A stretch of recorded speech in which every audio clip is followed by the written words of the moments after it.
So మేము అన్నంని ఎలా ఒడగొడుతున్నామో చూడండి మామా.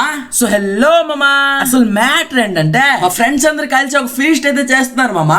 సారీ వాళ్ళదైతే బర్త్డే ఉన్నో, అందుకే ఒక ప్లేస్ లో కుకింగ్ అయితే చేస్తున్నాము. ఇంకా లేట్ ఎందుకని మేమైతే ఇక్కడ నుంచి రెడీ అయిపోయాము. ఇంకా దారిలో ఫ్రెండ్స్ తో కలిసి డైరెక్ట్ లొకేషన్ కి అయితే వచ్చేసాం మామా. ఇంక ఇక్కడ లొకేషన్ మాత్రం సూపర్ ఉంది. ఇంకా ఫ్యామిలీ ఫ్రెండ్స్ తో కుకింగ్ చేయడానికి అయితే నంబర్ 1 ప్లేస్ మామా. ఇంకా లేట్ చేయకుండా మా బావ కర్రీ అయితే పెట్టేశాడు. ఇంకా మా ఫ్రెండ్స్ మధ్యలో అన్న మార్చడం ఎవ్వరికి రాదు, ఇంకా రాదని వదిలేస్తే కాదు కదా మామ. అందరం కలిసి అయితే ఒకసారి ట్రై అయితే చేసాము. సో ఫైనల్లీ సక్సెస్ఫుల్ గా అన్నం అయితే ఒడగొట్టేసాము. ఇంకా లొకేషన్ చూస్తున్నారు కదా ఎలా ఉందో. ఇంకా ఈ దగ్గరలోనే బీచ్ కూడా ఉంది. ఇంకా మన మిల్క్ బేబీకి చూడండి, వాడైతే వేరే లెవెల్ డిప్రెషన్ లో కూర్చున్నాడు. ఇంకా ఫైనల్లీ కుకింగ్ అంతా కంప్లీట్ అయ్యాక అందరం కలిసి లంచ్ అయితే చేసేసాము. ఫ్రెండ్స్ కి అందరికి బాయ్ చెప్పి ఇంటికి అయితే రిటర్న్ అయిపోయాము. సో మీరు కూడా ఒక్కసారి ఫ్రెండ్స్ తో కలిసి కుక్ చేసి తినండి మామ. ఆ మెమోరీస్ మాత్రం వేరే లెవెల్ ఉంటది, ఎప్పటికీ మర్చిపోరు. సో వీడియో అంతా చూసినందుకు థ్యాంక్స్ మామా.